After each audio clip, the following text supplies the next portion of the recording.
Welcome to Spotlight, where we will be bringing you the latest stories and news. With our hardworking crew, passionate talent, no wonder why our news is Spotlight material. I'm Natalie Vitelli. And I'm DOMINIC BOATWRIGHT. Let's get started.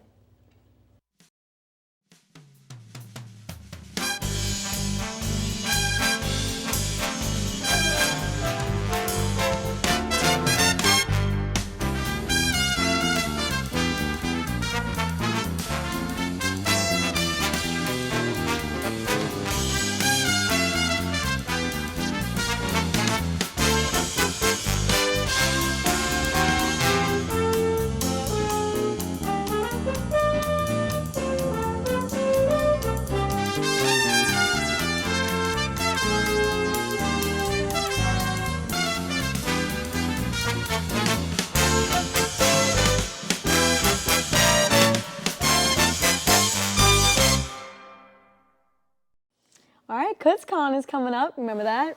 Man, good times. It was a good time. I really enjoyed it. Yo, I even jammed out at a rock band. That was awesome. I wonder how this video turned out. Let's take a look. Bam.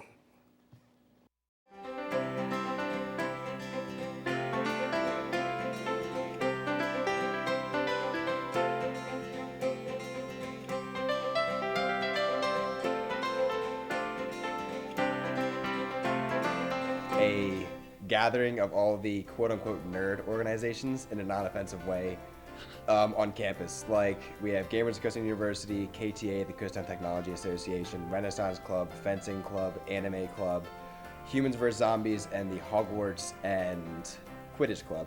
And then everyone has their own focus hour where the event is focused on their club. And then throughout the day, we basically have vendors, panels, and events going on to entertain the guests that come to the event. What it means to me is it takes all of the clubs that have similar interests and we come together, we put on a nice little thing for all the students to come to. And it also brings some of the community together. I know a lot of the vendors that come here, they live around here. Some of them are KU grads as well. And it just increases relations with the town itself and also clubs so we can do other stuff in the future. If you have any ounce of gamer in you, nerd in you, like you have Renaissance interests, there's something you can find while doing it. I mean, you can come as long as you want, as little as you want. It's an open forum. You come in and you do what you want to do there. There's things happening all over the place. There's vendors that I've been trying to control my wallet because there's so many like interesting things. There's a hat stand of any hat you can think of to have on it. And the event, it's really cool seeing what happens to the events on campus. We see them, we hear them, but we don't know actually what they do. And this is their time to shine. From action-packed games to handmade merchandise, KUTZTOWN was a successful event. From the Academic Forum, I'm Natalie Vitelli, and this is Spotlight. Dom, I have to ask, how was that fencing? Fencing, it was like being in an action movie. Was it like being in an action movie? It was like, I had a sword. And then they throw like, it was like gloves and stuff. It was pretty cool. And then they pair us up against somebody else. So we fought them and it was a good time. I gotta say, I was this close to volunteering, but I thought you were a better fit for it. Nah, I bet I could take you on in fencing. Yeah? Yep. We'll see about that. I got my sleeves rolled up and everything. But I don't know. I want to see what our next segment is though. I'm actually kind of curious. Yeah, me too. Let's see what we got. It was a night of entertainment and celebrating identity.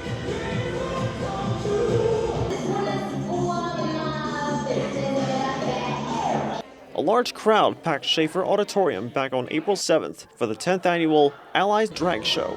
KU Allies presented this event. A lot of LGBT groups in college organizations tend to put on their own drag shows, and Allies is sort of continuing that tradition.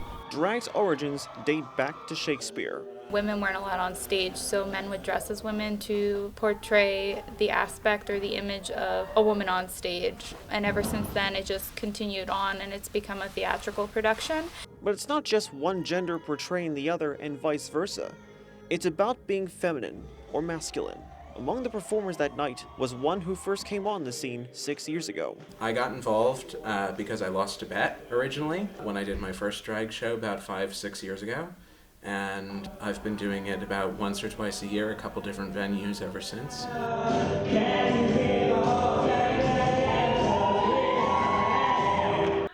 volunteers are the driving force behind the drag show. We're doing a group project this time, and the students selected to do a study of the drag community here at Kutztown and the nearby regions. As sort of a way to repay their kindness, I volunteered to be in the drag show. Getting everyone upstairs in time and to bring them back down to get the next person to go up, that will be the main difficulty. I've been in charge of overseeing the talent and the rehearsals and things like that. My student talent, my faculty talent, my professional talent, everybody has been extraordinary. But for everyone involved, it gives meaning to them as people. My son recently came out a few years ago. He's actually probably going to be coming here next year as I'm getting ready to graduate. It's helped me in my own work as a writer, my own political work, my own personal life. It's getting them out there to let them know that there's a lot more to the GLBTQ community than just being gay, lesbian, or bisexual. Well, primarily, I hope people are entertained. I hope it brings the community together, and I hope that we raise a lot of money for the Bradbury Sullivan Center, which is opening in Allentown. Judging by the crowd tonight at this event, clearly a huge success. Reporting from Schaefer Auditorium, Rob Brown, Spotlight. I gotta say that was interesting. By far, I mean, I never knew we had a drag show at KUTZTOWN. No, neither did I.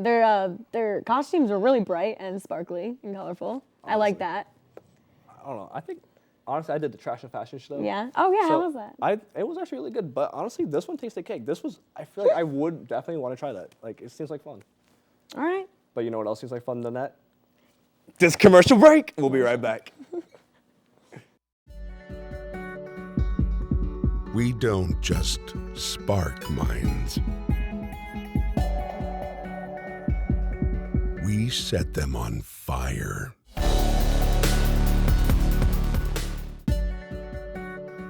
We build character. Character builds success. Celebrating 150 years.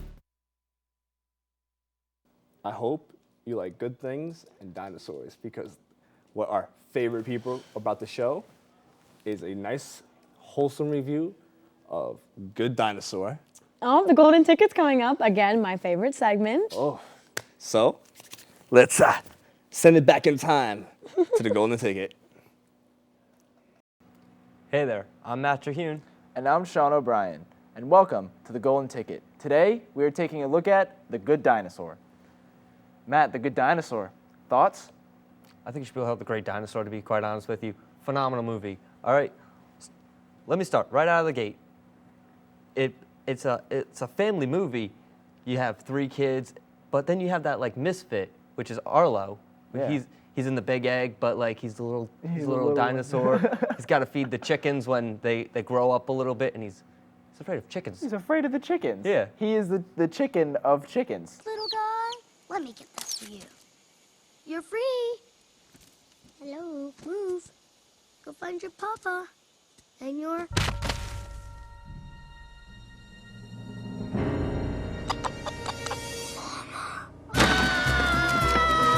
They're just clucking at him and running at him, just dropping all the corn everywhere. Yeah.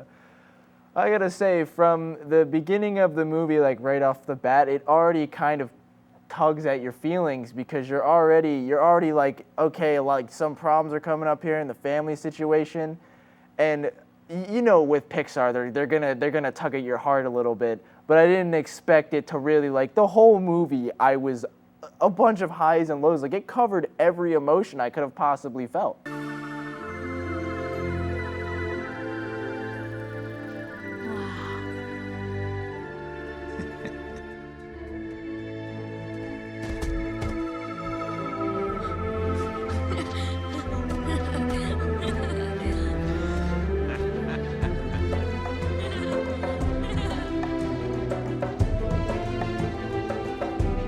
If I had to categorize this movie as in the Pixar universe, it's like that buddy film, like Arlo and Spot, the little human guy that acts like a little dog. Yeah, I loved how they made him act like a little dog. That was genius, whoever came up with that. But I think when they started to become friends, when he gave him the berries, He brought him like animals at first. He gave him a lizard. Oh yeah. He ripped the head off of like a giant bug that he wrestled first.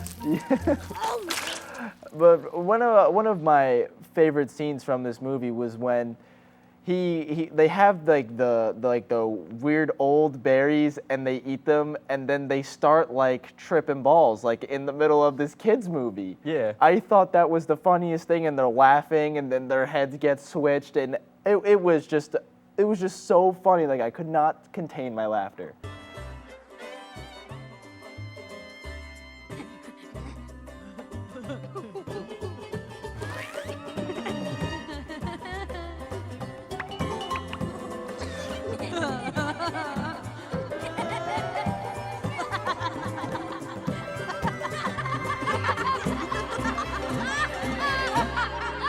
Well, the first time I watched it, I had to rewind it because I didn't know what was going on. I'm like, what is happening to my movie? I'm like, it's going off the rocker a little bit. And then I was like, oh, I got it. Yeah, and also this movie had like a great like thematic thing that like people of all ages could understand. Like it had a great theme, just like getting over your fears and like fitting in and like making your mark on the world. One thing I love about Pixar, their movies only max at like an hour 45, but they tell an entire story just densely filled with like all these emotions, which I don't think any other animation company does today. You know what I give this movie? I give it 7 brachiosauruses. 7 brachiosauruses? Yes. How many T-Rexes does that equal? That's probably about 3.5. Speaking of T-Rexes and back to the movie, the 3 T-Rexes, the T-Rex family, I thought they were hilarious the way they bantered on, and then they were telling like the ghost stories, and then the Papa Dinosaur's like, well, I fought the 3 crocodiles. Can I stop you there? Yeah. Do you know who that dinosaur is? Who voiced him? Who voiced him? Sam Elliott. Sam Elliott. Phenomenal actor. Oh, yeah, I remember now. He's got that nice like Western kind of like dialect, you know what I mean? The Western dialect. He's very laid back. It was 100 degrees in the shade. I walked for 5 days with no water. Then I saw it, a pretty pond.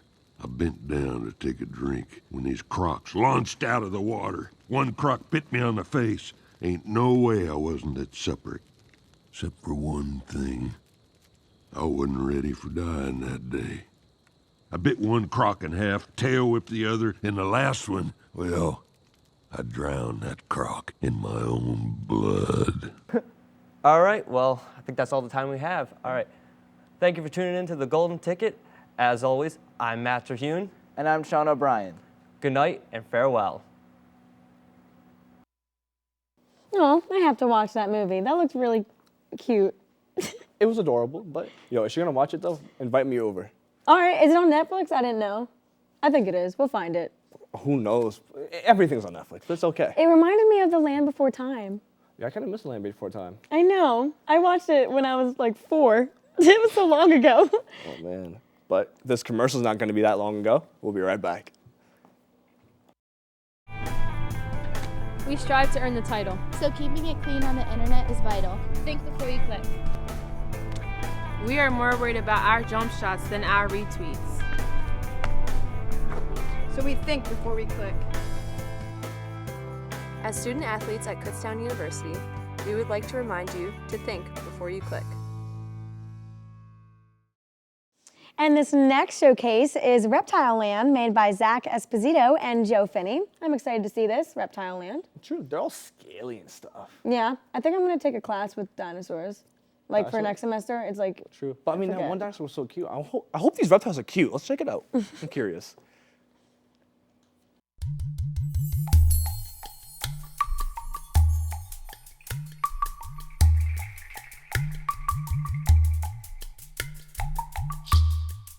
Well, we specialize in reptiles and amphibians, so you'll have everything from very small, colorful poison dart frogs to king cobra.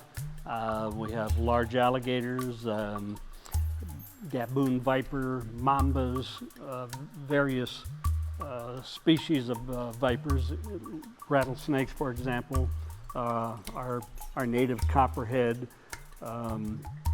giant pythons, reticulated pythons, and big anacondas. So it's a well-represented collection of reptiles from all over the world. And I think we always have strived to select animals that people want to see. And we choose animals based on that, based on whether or not they're endangered and need help with captive breeding. I think they want to see big reptiles, dangerous reptiles. They want to interact with our staff, and we provide 5 programs a day where they can ask questions and get a short lecture about the animals. Obviously, the Komodo dragons are a very big attraction here. There are only a scattered number of zoos throughout the country that have Komodo dragons, and we probably have one of the best, if not the best, Komodo dragon habitats in any zoo.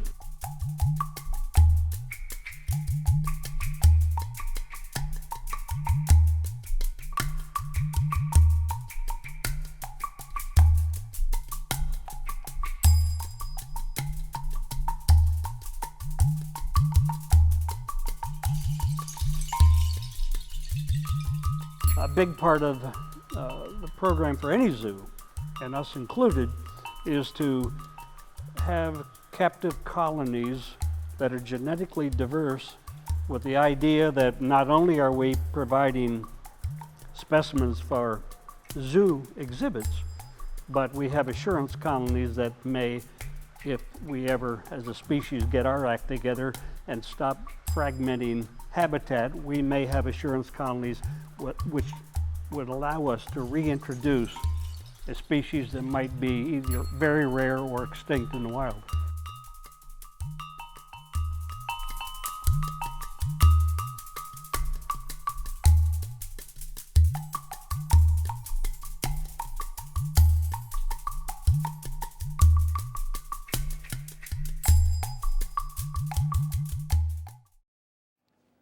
That was pretty cool. I'm not gonna lie. I gotta say, those shots were pretty cool. Like, they were awesome. really good. True. And honestly, the animals look pretty cool. They're not as cute as the movie, but they're still pretty awesome. The turtles were cute. Rock and roll. Well, loving it. I would love to keep speaking about this, but it looks like that is all we have for you guys tonight. Come back next week for more Under the Spotlight. Bye, guys.